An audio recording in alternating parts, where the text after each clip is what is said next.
All right, everyone. Well, welcome to this session of Launch Your Business. And this one is with Ben Stein. And we're going to be talking about a minimally viable product. And also he worked for Square. So he has some really interesting stories to tell. So the first thing is that if you're not a member of the Metro South Chamber, it's really something to consider. It's been a great organization for me. They provide business services and business support for small businesses in the local area. That's the Metro South Chamber. So what I'd like to do is briefly introduce, Ben is going to be our speaker, but I'd like to start with a short mindfulness exercise and a prayer to get us started. So if you just sort of take a deep breath and relax and let all of your muscles relax that you can. A lot of times we're sitting up and tense like me right now. So just take a moment to kind of relax and let all of your muscles that you don't need just to relax.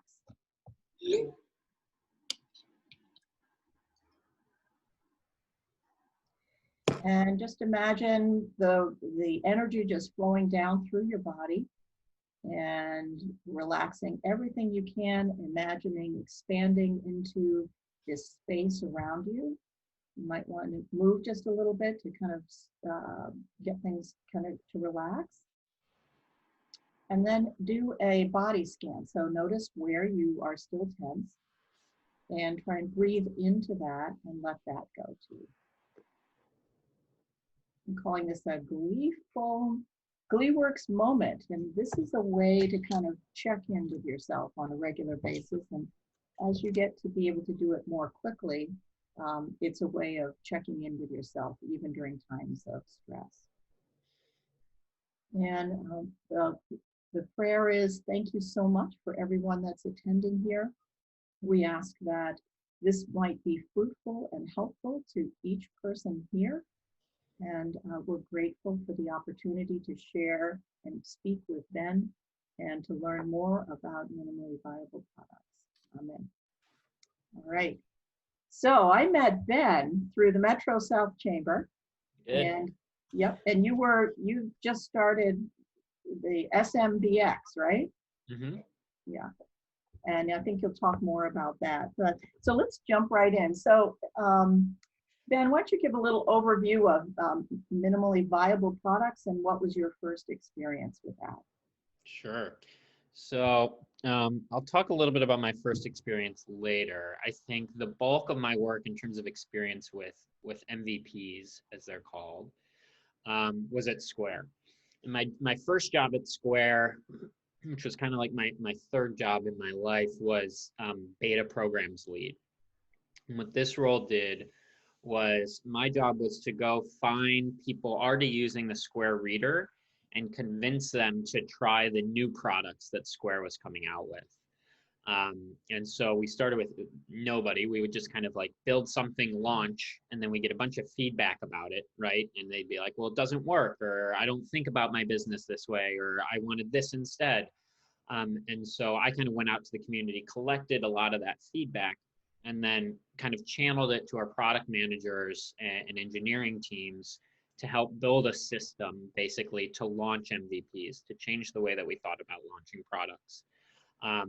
So through that experience, I got a whole bunch of kind of just seeing MVPs, helping product managers scope MVPs, helping engineers build what we thought about as that MVP, which we'll talk a whole bunch about. My first MVP. Hold on, Ben. Yeah. So what you were doing is you didn't have so much of an MVP at the beginning. You started to reach out to customers and ask what they were looking for, right? Exactly. And so that was we called it an Apple hangover at Square. Mm-hmm. We had hired a bunch of people from Apple, and what Apple is infamous for, right? What they're known for is this idea of we know what customers want. Right, this idea of creating the iPhone or creating the iPad, they're very secret about what they launch up until it's launched, and more often than not, right, they get it pretty ball on the nose. Square was in that vein of a mentality, where they kind of were just like, well, we're just going to build stuff and launch it because everybody loved our reader, and so they'll love everything else we do. And it wasn't really working super well. We were taking 3 to 6 months to launch things, and when we were launching them, it wasn't driving the business forward. So kind of came in and built this beta program specifically to help folks facilitate kind of, instead of launching whole solutions, right, that folks weren't using, to distill things down into an MVP status, get things out the door faster, and launch. Yeah, can you describe what an MVP is? Like, what is it? How? Yeah, so MVP, I think the way we defined it at Square, and I think you'll find different definitions of it. I certainly have my own. I think it's different if you're launching a product to an existing set of customers, or if you're launching your first product or your first business, right? There's kind of two separate pieces.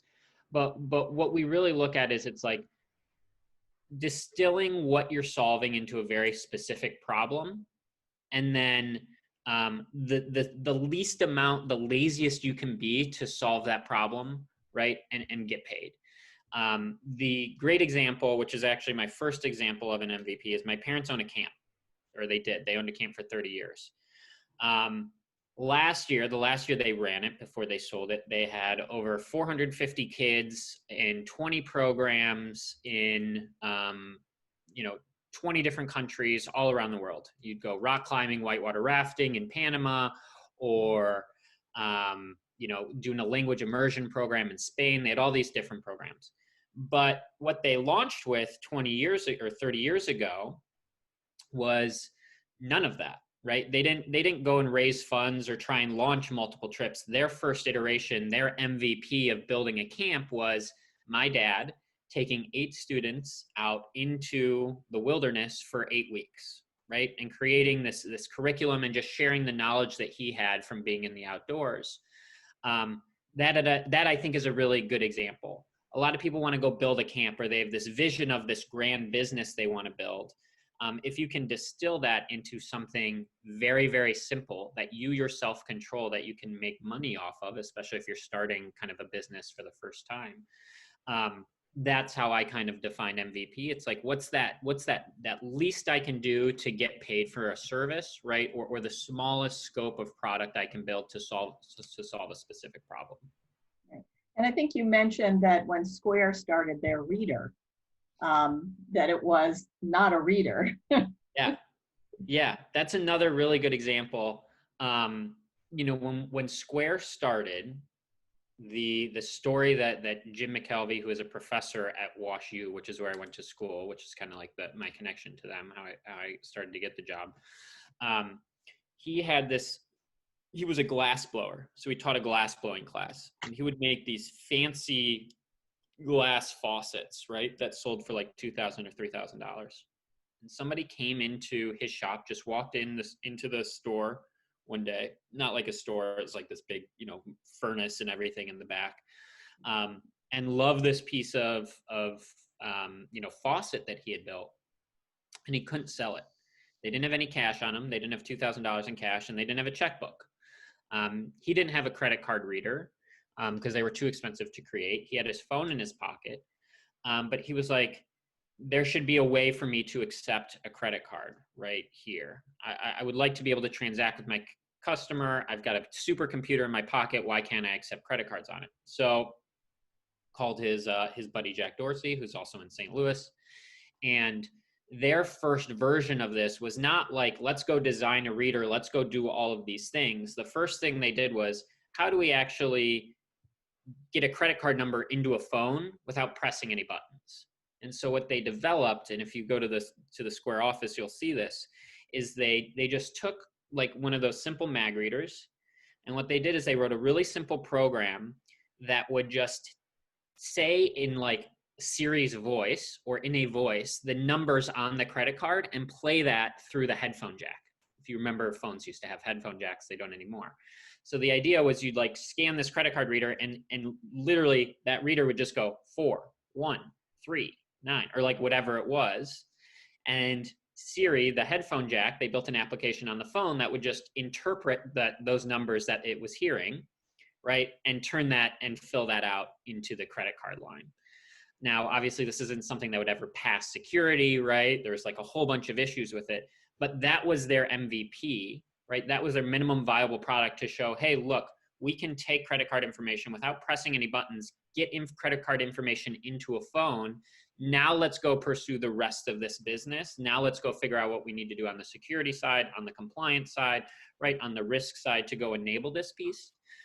It wasn't thinking of that initial solution. It was just like, let's solve this. Let's get this minimum viable product out. Let's show this to investors. And then from there, we can really take the next step.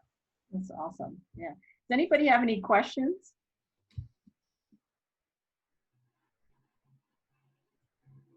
Nothing yet? Nothing yet. Okay. All right. So let's see. So what are the, when you're starting a business, so a number of people here are starting their businesses, Yep. That's really a minimally viable business in this case. And so Yep. what are the first, couple of steps that you recommend that a business owner start with when they have their vision, they have their idea, they haven't really launched forward? What would you recommend? It's a really good question. And I think there's intricacies based on what type of business you're building, right? What you're looking to do, whether it's service or it's a product or, all these different things. But I think there's one piece that I see at SMBX that's pretty common.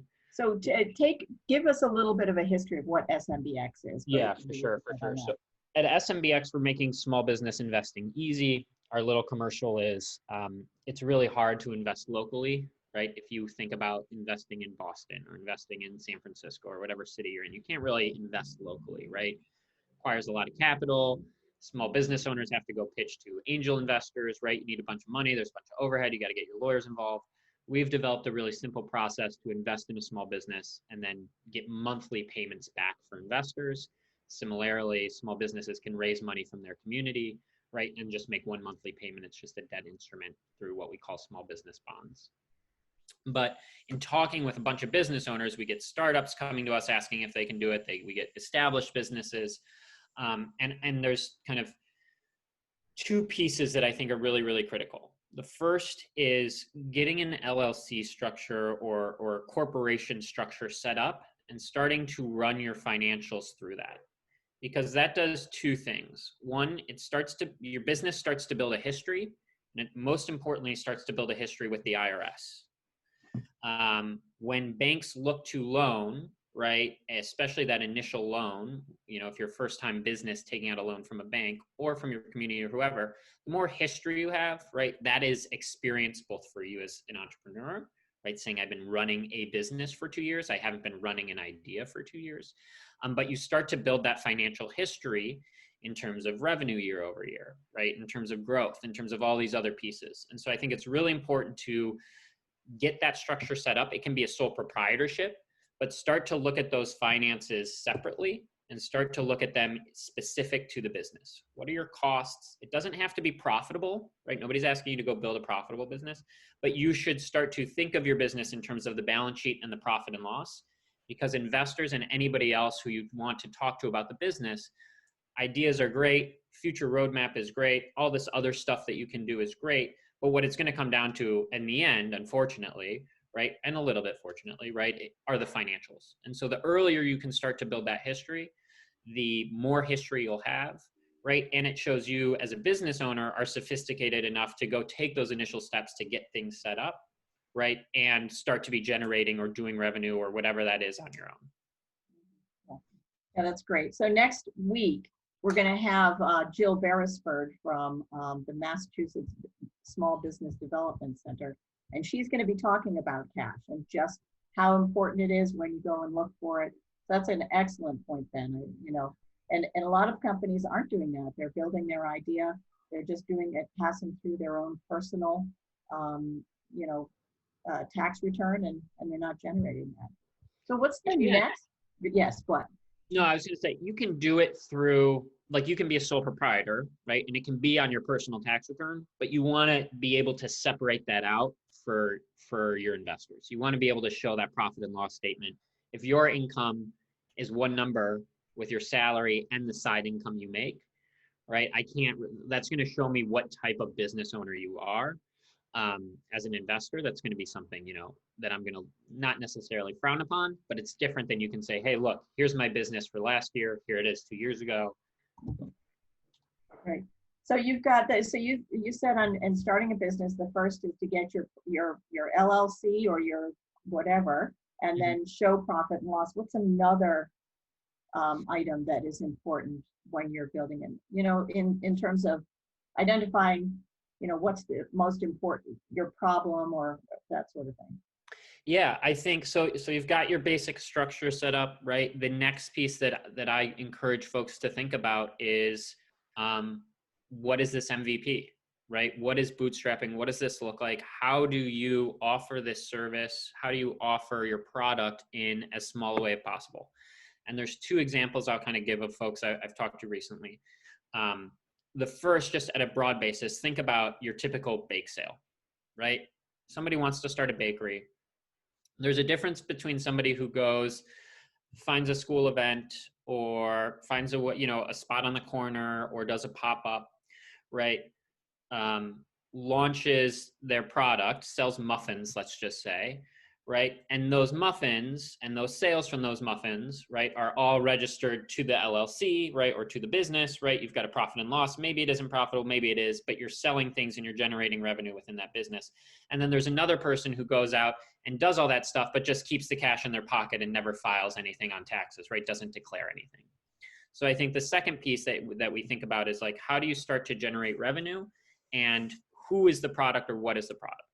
It's not about people who want to go from 0 to 100, right? Let's say you have an import-export business, just as an example, right? And you're trying to go raise $100,000 to go buy, 10,000 $10 items from China that you're going to go resell because these keychains are the next biggest thing. That's different, right, than saying and coming in, going and buying 10 of those or 15 of those or 20 of those yourself, and then figuring out how to sell them on your own. And that's what I would encourage folks to think about is what is that simple problem you're trying to solve? People are hungry, they need muffins, right? Or, people want these keychains or whatever that business piece is, right? I can help folks by coaching. And how do you take that next step, right? And actually turn that into revenue coming into the business? And this may seem like basic, right? It may seem like we all kind of know that, but I would encourage you to really challenge yourself and think about how simple can you break that down? Like, can you just do one sale? Can you do one transaction? Can you get that as simple as possible? That will give you not only this, you'll learn a lot from that, right? But figure out how to do one before you figure out to do 100. I get people coming to me, pitching me all the time. I need to go raise $500,000 so I can go import 300 pounds of quartz. This is a real story I got of somebody. I'm going to go build a warehouse. I've got all this plans. I've been in the quartz industry for 15 years, selling on my own in Atlanta. And now I'm going to Pensacola, Florida to go do this. That is a very different pitch to somebody. It takes a lot of risk for me to go trust that person to go do 300 pounds of quartz if he's never even sold 1 pound of quartz, right? Or one countertop in his target market. And so that was my coaching to him was your ask is really big to start, right? You want all these, you have the experience, you've done this, but instead of going big and trying to go build a warehouse and import quartz and figure out the unit economics of everything first, just go sell one countertop, right? Go figure out a way to do one. And that might not be super scalable. It might not be ROI profitable right in the beginning. But if you can go do that, now my question is, how do I help you go do 2? Or how do I go help you improve those numbers that we have as opposed to a bunch of hypotheticals? Right. And I think your point, you were making that point, but fail early and small is much better than investing all the money. I'm sure the guy, if you had given him all that money for the quartz and he hadn't even a proven record of selling even a small amount of the product, then it's likely that he would be losing not only, you'd be losing, but he'd be losing his house. He'd be losing all the revenue, all the money that he had sort of earmarked for this kind of this concept. And he hasn't solved the problem of selling it and marketing it, which is I don't know if you're finding this too, but it seems like that is the biggest, most difficult challenge in selling things is your marketing and your branding for the problem that you're solving. Exactly. They're different job. The best way I can describe it is like they're different jobs in large businesses for a reason, right? The idea that a salesperson is also running your marketing team, right, is pretty rare, right? Normally, if you think of Google or some of these larger corporations, right, you have a marketing department and you have a sales department, right? They're different. Sales works one-on-one, right? Marketing tries to bring those leads into that salesperson. What I think everybody should start with is everybody you have to be a salesperson in the beginning, right? That's something you have to really embrace. You have to start with. And then that's like kind of your first role as an entrepreneur. Then you get to go graduate to some of those other pieces of the business as you can solve those more scalable. As you know how to sell, well, now selling is going to take less time, right? That opens up time for you to go market more, right? Or to go do other things of the business, fix the operations, solve your supply chain, make more cookies, like whatever those pieces are. But it really starts with that initial sale. And every entrepreneur will tell you, like, you have to go out and sell yourself at some point, especially as a founder. And then you kind of get to graduate and figure out some of these other roles. And that's what I encourage folks to focus on first is go find that first sale, then solve how to deliver on that, right? And then go figure out how to do it twice and then 4 times. And then from there, the path will become a lot easier. Yeah, and if you look at the experience that your father had, he didn't go to people he had no relationship with. He went to students. He was a teacher at that point. Did he actually ask students in his class or people that he already knew to trust him? He was in corporate construction, but he had done summer programs for a very long time. And so he just kind of reached out to some of the families he had worked with and said, hey, I'd love to, if you want to come with me and go backpack in Montana for 4 weeks, like we'd love to have you. And let's cover the expenses and take it from there. Jose, I saw you had a question. Yes, I do. Ben, because you just mentioned like sometimes it's better to start with the small things to sell it to prove like for the investor, then go to the big. But especially right now, we live in the special moment. I can give you example. For example, for me, myself, I have idea to open something to selling food, which can be cooking or just organic food like regular stage. But we live in now in the market. I mean, people like, for example, I have this banana, I want to sell them. If I just go to the person, say, okay, I have this banana, I can sell it for cheap. But when people look at me with the situation we live in now, how they gonna trust me? You know what I mean? Because we have a special situation. Or if I have a place, like one place he can go, I invite him, even I sell for cheap price, he can go to feel more secured. So how can I just start like in the special moment with just simple thing? Because sometimes the doubt come because people scared right now. Yep. Very scared. And when it's talk about food, it's double scared, because it's something you're gonna put inside you. Yep. So how can I convince him? I mean, my product is safety and secure for them to go for me and then, or just go for the regular place or regular, for example, store. For sure. I think without knowing too much about your specific situation, which I think we'll have time to kind of dive into later, I would think of it almost as instead of trying to sell an entire menu, right, from the beginning, right, figure out how you can sell one dish, right? Do you have a partner who has a restaurant or a kitchen or a place that is more trusted, right? You alone coming to somebody saying, come buy these bananas is different than you sitting in a grocery store saying, hey, check out these special bananas, right? And so if you can figure out different ways to solve that piece of trust with potential customers, go find a relationship with somebody at the grocery store, right? And set up outside, say, hey, I'd love to offer these bananas, right? Or like whatever that situation is. Go figure out if you have a nearby restaurant or a place you frequent. Hey, can I put one dish on the menu once a week, right? That's branded by me, or can I come kind of facilitate something like that? Maybe it's a specialty item, right? Maybe it's something you pre-cook ahead of time. Maybe it's offering delivery. Start there and partner with somebody who can lend you some of that trust, right, that they have with their own customers. And then you can kind of build off of that. Is that helpful?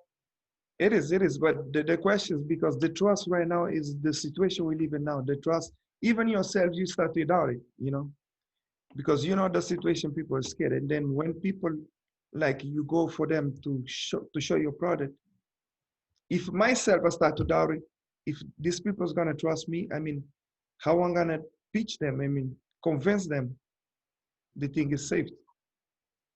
Yeah, it's tough, right? But that's part of the challenge. What I would start with are the people who already trust you, right? So you can build a lot of the financials behind your business or the starting point without ever selling outside of friends and family, right? The important piece of that is figuring out how to get your friends and family or your own network who already trusts you to start paying you for that service.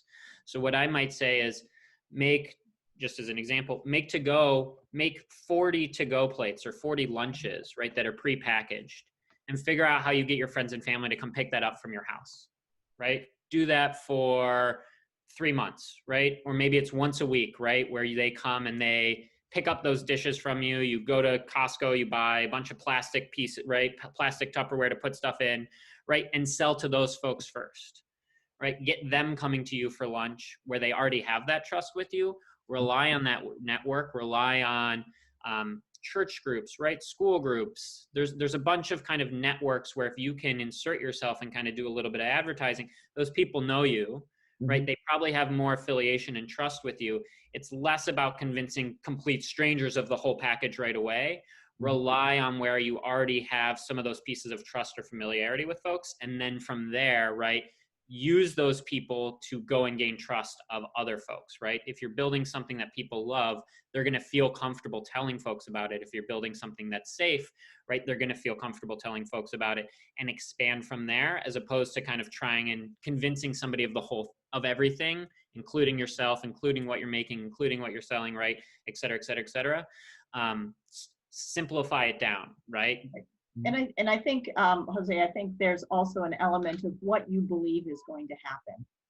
Your confidence and your, really what you think and believe is going to have an impact on your success. And so one of the things that's really important is to imagine success and to focus less on the doubts, because those are a sort of fear. And what do they say? Fear is facts and evidence appearing real. They're not really real. Those doubts are not based in a reality. There's something that stops you. And I think we're all guilty of that, or it's all very, very difficult because you're going off into a new environment and you're having to trust that people will trust you. But you're a trustworthy, person amongst your peers and your friends and your family. So add to that incrementally and just keep dismissing the doubts. Yeah, I think as somebody who has probably gotten hundreds of thousands of no's at this point, those will continue to happen. I still get them every day. Starting out with SMBX, I pitch 15 to 20 businesses a day. Some days we get all no's, right? It's just, you're going to have to face that. I think it's about responding to that and responding to that strongly, knowing what you have, trusting yourself, trust what you're making, makes the wins that much sweeter. And Lisa, I know you have something. The other piece of that is ask them why it's a no. That will give you the feedback to get the accurate information about whether they're trusting you or not, or what they want as an improvement. Lisa. Yeah, hi, my name is Lisa. I have a question for you regarding your business. Is it like a restaurant, or what exactly what is your business? Jose. Oh, it's me? Yeah. Yes, you. Oh, okay. My business, I'm planning to open the vegan market. Vegan market, so you're gonna have a physical location? Yeah, my plan is to have a physical location, but I'm still hanging on it to see how it's gonna work. But you ask a question how to make them trust you, and I feel like if I'm a customer, right, I'm just looking at myself as a customer. I don't think like putting very low price gonna help a lot. because I think you should advertise more how you do it. Like if you're supposed to wear a mask when you prepare food, if you're supposed to wear gloves, if you follow all health regulations, for example. For me as a customer, I would feel safer to buy food from you. That one of the points. So think about yourself as a customer and what would you like to see from No, that. no, the example I was giving Ben, because he gave the reference, like for me to start, for example, for myself to start market straight or start to selling individual thing first before I go to the big market. That's what Okay. was my question, because So you want to sell to individuals or to the businesses? no, I would like to go straight to the business, but I just took the example from Ben. He said it's better to start just one, like start to build yourself for individual and then go for the market. Right. Before then, Right. there's big money. But my question is because the situation we live in now is kind of, Right. I mean, Yeah, it's but I think Jose, Lisa's making a great point, is that, you know, if you tell people, you address their concerns or the concerns that come up for you, that will make a big difference in how they Yeah. perceive it. And another thing, if you want to work with this particular place, you're trying to convince them to take whatever you make, you have to do free samples. You have to bring it for free and let them try it. And if they're afraid to try it, you can say, you know, I followed all health regulations. I'm very careful. You know, that's what people scared of right now, you know. And some people, you're gonna get no, because some people, they just so scared. Like I know people who didn't take out for, I don't know, 5 months. You're not gonna convince them. But other people do it like 3 times a day. So you yeah, just need to hit the right target. that's true. Yeah. Other questions? Anybody else want to share their experience? And you've got probably one of the more experienced people here who is looking at a lot of business opportunities every day. Do you? Pretty much. It's a grind, but you know, that's the joy of working with small business owners. So give us maybe a story of one of the successes, one of the companies that came through SMBX and how that worked, and a little bit about the process. Yeah, so SMBX might not be the best example for this because we tend to work with businesses that have 2 years or more of operating history. Kind of reduces the risk for investors and folks. But we do have one really good story, which is a guy by the name of Oscar Delgado. Oscar was a draft technician. So his friends kind of forced him into this idea of, if you guys know what a draft technician does, basically at a bar, you have the keg that's kind of like behind the thing, right? And then there's like this tube that goes up, right? And that's where the beer comes out. Oh, yeah, I thought it was somebody drafting a plans for a house. So No, right. So this draft technician basically cleans the lines between the keg and where beer comes out of a draft, right? When you get a draft beer. And when he started, right, he was working out of his own truck, right, working out of his own car. And he started with, and this may be applicable to you, Jose, he didn't try and go raise money or do anything. What he did is he went one place, he found one place that he could go clean once a month, right? He said, hey, I'd love to come in here. I'll get all the materials and everything I need. But the first thing he did was he went and he sold one bar, it was his friend's bar, right? And said, I want to come in once a month and clean for you. He said, great, I'll pay you $100. Sure. Came in, started cleaning those draft lines, and that's how he started his business, right? That was the first thing he did. Once he had that, he went and he set up his LLC.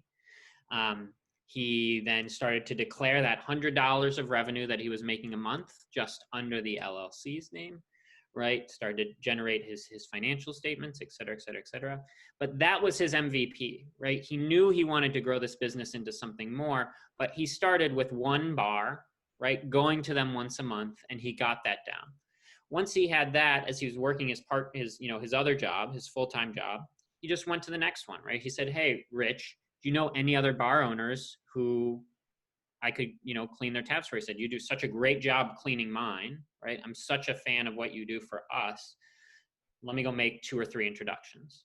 So he went and got those 2 or 3 introductions. Now he's cleaning 2 or 3 times a month, right? And that started to cascade and cascade and cascade until he got up to, a business doing about $30,000 a year, right, on the side. And he'd get off work around 3 or 4, and then he'd go clean drafts. And that was all he did. He charged $10 per tap, not very much, right? But that's how he started.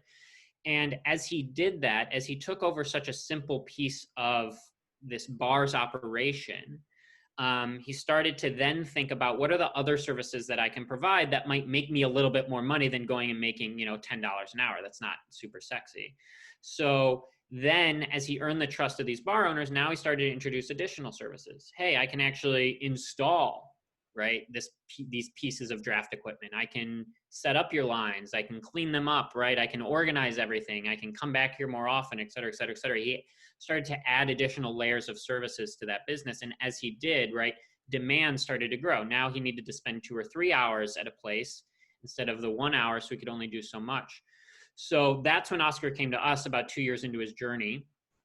And what he said is, hey, I want to raise $25,000 to go get a truck, paint my truck so that everybody knows it's a California Draft Tech truck, have a walking billboard, right? And now kind of start to expand and share my story more broadly, bring some investors in, hire 2 or 3 people so that I can start teaching people how I want them to clean the draft lines, right? And stop doing less of that myself. And that's really, I think, a great story of how to kind of get this, like for you, Jose, you just need one person, right? If you want to work with businesses to supply them, go get that first contract, right? And then figure out how to get them the food they need, right? Buy yourself 30 days to start delivering on that or whatever that is, right?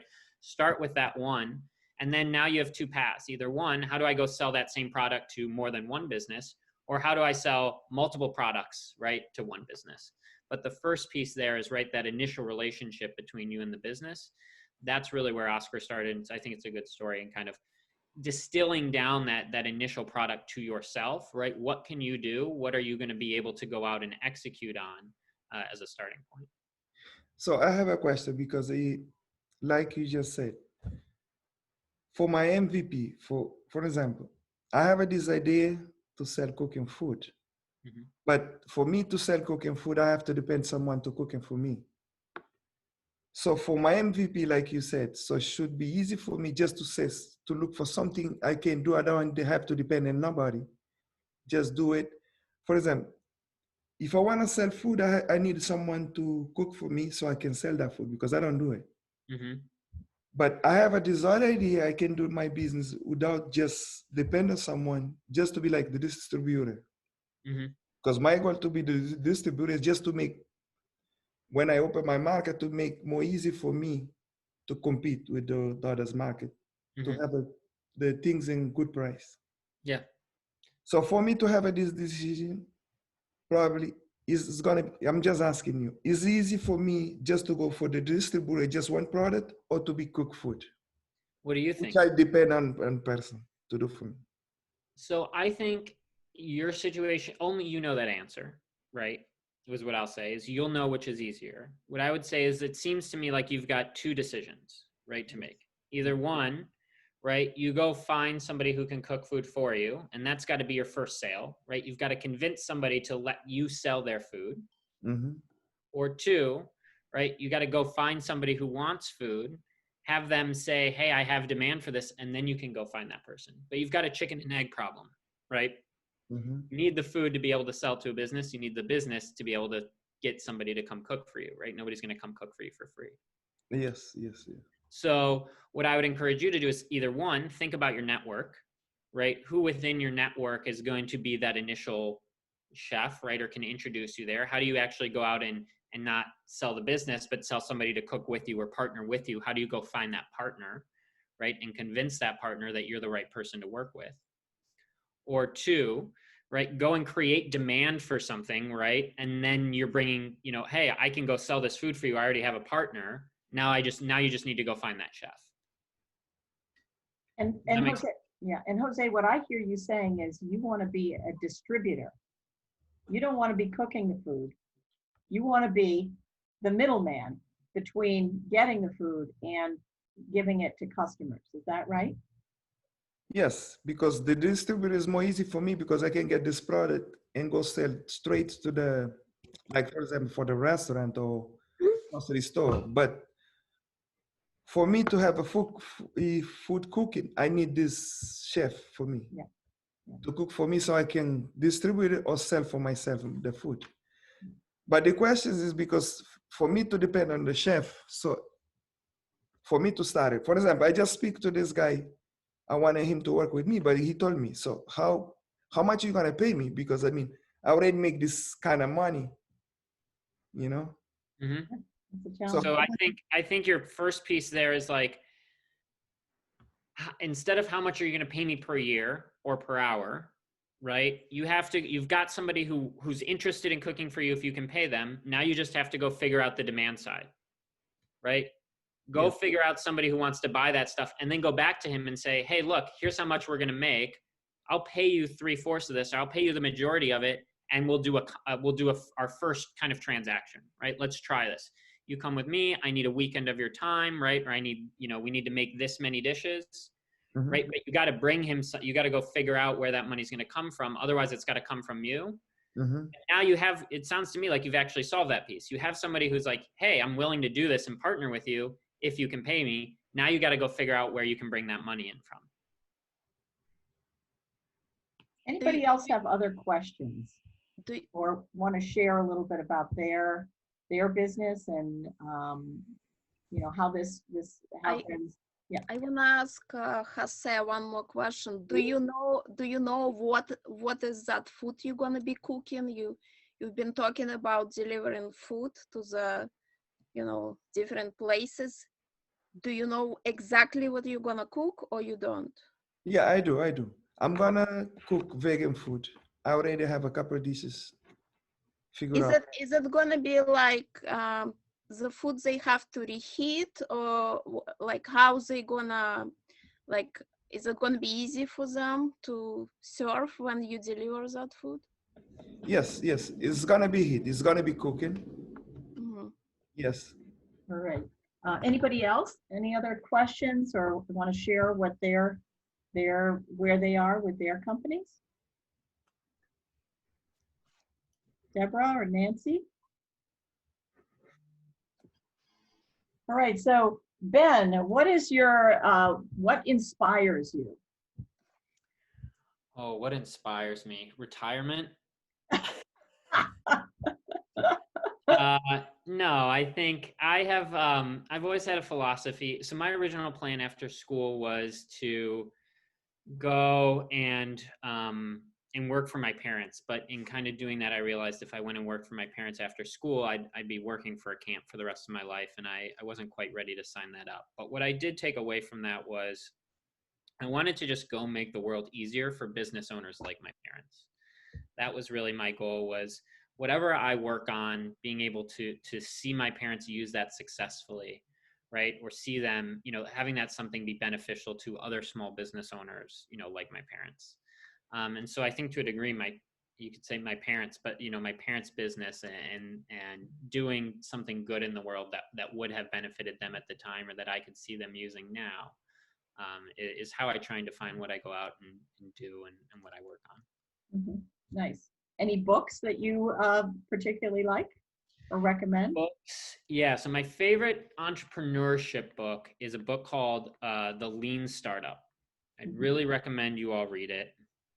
If you haven't, it's by a professor by the name of Steve Blank. He's very famous for entrepreneurship philosophy and things of this. And what he really talks about is this idea of two pieces that go into building specifically technology companies, but I think it's applicable to any company.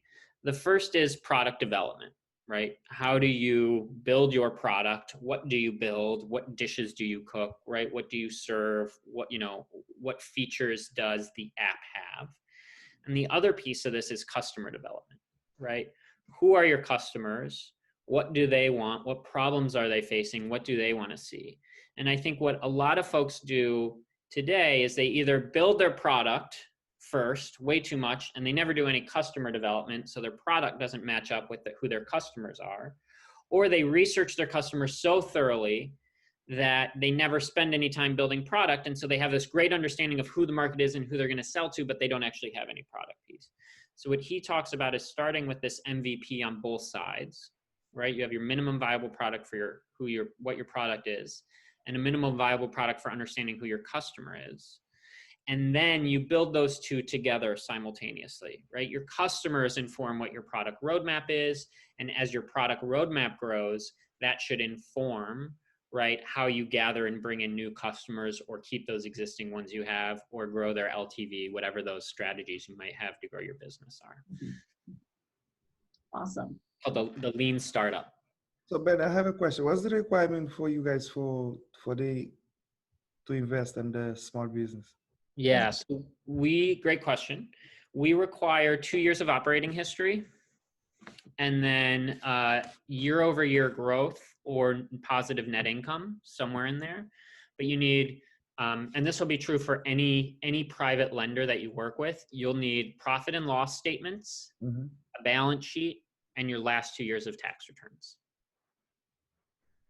So what's the amount or you guys go for the loan usually? We do 25,000 is our lowest, and then 1 million is our highest. What's the percentage? 4 to 9%. Is the return that the Yeah, owner pays back, right? And the goal is to facilitate this piece of small, most small businesses today, right, pay interest, right, have a bank loan, have borrowed from a bank at some point. Every month you're paying interest back to the bank, and that really only gets you access to the capital. You don't get anything else more than that. So what our philosophy is if you actually take that interest payment and you share it with your community, if you allow your community to provide that loan as opposed to the bank, that comes back tenfold, right? People feel like they're invested in the business. They're aligned and hoping and making sure you're successful. And they'll do things that banks don't do. They'll retweet, they'll engage on social media, they'll refer, right? They want to see your business grow because now they have a stake in it. If it's just you, if you're the only person who's economically invested, right, financially invested into your business, well, you're going to be the only person who is tried and true cares about making sure that business continues to perform well financially. If you have a network and a community of people who are financially invested into your business, now you have multiple people around you, right, who are incentivized to make sure your business continues to thrive, continues to grow because their money's on the line as well. But that doesn't have to be, I think, what we've seen historically, that be $25,000 or $50,000. You get that same feel if it's $100 or $200, right? It doesn't have to be that much. And I think, with the consolidation of a lot of the wealth in large digital companies, this is a great way to kind of revitalize the community, especially with all these, what's happening now with COVID, with all of these businesses closing, a lot of new businesses starting up. This is a way to keep that money in the community and grow the wealth of the community. Decentralize it. I have one more question to Ben, just to advise. Ben, for example, I have this place I want to rent for my business, but the place I have to invest a lot of money on it. Like, for example, I just talked to this engineer. He said probably could be like between 60 to 70,000 just to put everything together to do the business. Yep. But I remember first time when I talked to the owner of the building, but he don't want to invest money on the business. He say, okay, I can rent you this place for low price in the market, but you don't have to do all the remoderation on the building. And then I told him, okay, I have this idea of the business. And he gave me the advice. He said, okay, what do you want to sell? I said, okay, I want to sell vegan food. And then he gave me an example. Okay, is one place next door over there, they sell sandwich, which is a toast avocado sandwich for $7. He asked me, how much can you get the avocado? A price for you to sell. I tell him, I can get the avocado even for 25 cents if I buy for a whole bunch, like for me to distribute. Mhm. If I buy for wholesale, it's going to be more than that. He said, okay, if you can get the avocado for 25 cents, you can sell the sandwich for $7. A money maker right there. So why you don't do that? So these things put me in the doubt, because even though if I get those avocado for 25 cents, but I have to buy a bunch of avocado. So not just to sell for myself, but I have to sell for the other restaurant, and I have to put the rest of the amount for me to sell it, because avocado doesn't take long to get bad. Right. But my question for you is this. I mean, this guy incentivate me. He said, okay, if you want to start this business because it's the thing I have idea, it's good, because I'm looking for people so we can go together. Mhm. But another point, I think, so how am I going to invest? Because he just told me the word. How am I going to invest in his building? It's not my building. To invest all this money to put this business run. Yep. Yeah. It's a good question. So the way that line item works on your financial is called leasehold improvements. Mm-hmm. And leasehold improvements are really great because it means you're investing in your space, and they can be really valuable to the business if you have something like a 10-year lease, right? Putting $60,000 into a place that you're going to be for 10 years, or you plan to be for 10 years, that's not so much. It's $6,000 a year, right? Maybe that doesn't have to all happen at once. Mm-hmm. I think so it can be an asset. The other thing though about leasehold improvements is when banks and people who want to lend you money specifically on the debt side, not the equity side where you're giving away a portion of the business, right? But just a debt instrument where you lend and you pay back more than you borrow. Leasehold improvements are not an asset that we can secure against, which means, as you are accurately pointing out, if you spend all this money to improve the space, and then let's say your business goes out of business, you can't get that money back. If you buy equipment, right, you can sell that equipment and you can get some of the money back, but these leasehold improvements, right, are the pieces that are challenging because you're not going to go out and buy a space for your business to start, right? Yeah. So what I would encourage you is, I think when you think about that space, you're going to have to focus on one of two things. Either one, you're going to have to bring a partner into the business, right? And you're going to have to give away maybe 25 or maybe it's 10% of your ownership of the business, right, to somebody else for capital infusion, with the hope that together you guys can share in the profits that are generated from that business. That's probably like the most likely way to start. Or I think the other option is you start to think about ways, to, again, sell that avocado toast or make that money, or maybe you put an agreement with him to do it, a pop-up here or there, you borrow a restaurant space, Mm-hmm. right, to start generating that revenue. Because if you start generating that revenue, it's going to look easier for a bank to lend you money, right, than if you have $0. Lending you right now, if I had to lend you $60,000 for that space, Mm-hmm. right, not only do I have to lend it to you, then you have to start paying that money back the next month, right? Then you have to take time to actually go make those improvements to the space, right? And Yeah. like you're digging yourself in this deep, deep, deep, deep hole, right?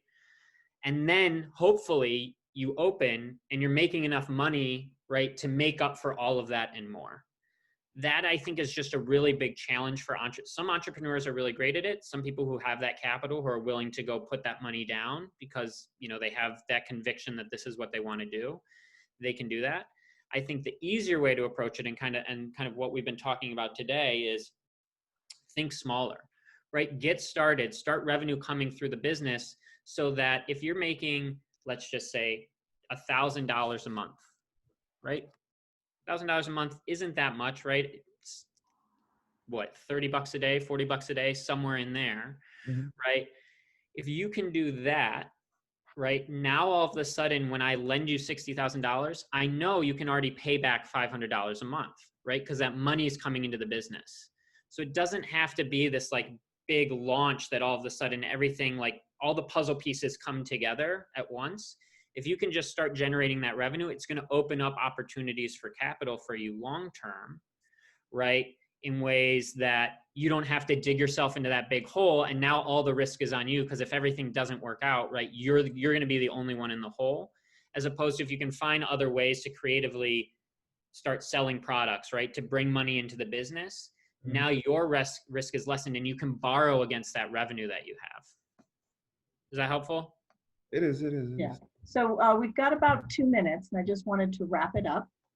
Ben, thank you so much. This has been really, really interesting, and really sort of prioritize where we want to go when we're building a business. Let's see. So I thank everyone. Next week, we're going to have, it's going to be Jill Beresford, and it's going to be on Cash is King. So we'll have a lot of, you can ask many more questions about cash and when to lend and who lends and those sorts of things. And the following week will be on customer experience. So that will be, we've got the unapologetic dude, and he's going to be talking about building cultural rituals or customer rituals. So thank you. So, and if anybody, if you know of anybody that might be interested in this content, or anybody who's interested in, who would like some business coaching, please have them give me a call. Thank you so much, everyone. And it's great to see you. Bye. Thank you. All right, thanks, everyone. Thanks. Thank you, Ben. Thank you.